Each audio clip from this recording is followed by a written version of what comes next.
Good morning mga lords, mga idols, mga relatives, ug sa akong pamilya. Shout out niyong tanan. O God bless di ay. Salamat sa inyong mga suporta, sa inyong mga pag-share, likes. Thank you kayong tanan, ninyong tanan.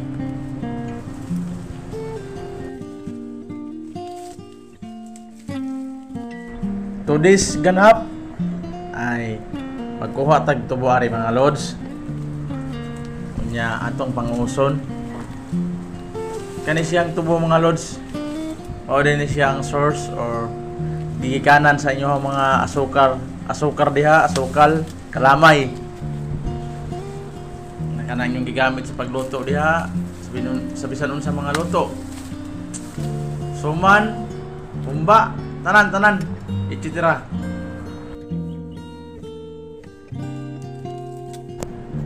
Di ang mga loads aring kilid ato ning panguson uhaw mong gaya ni mga hatag mga loads uhaw kay ni mo pasanta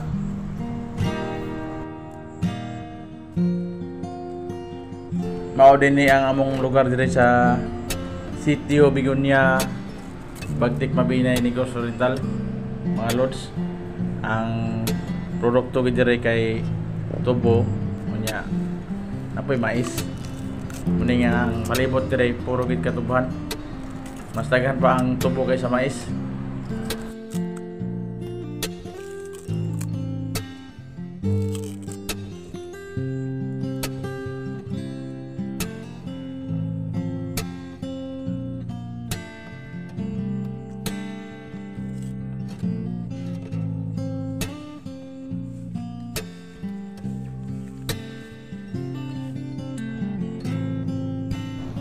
Samtang nagkaon ko aring tubo mga lods, naglingkod-lingkod ko aring kilid, nakita na ako ng mga bata nga gikan sa eskwelahan.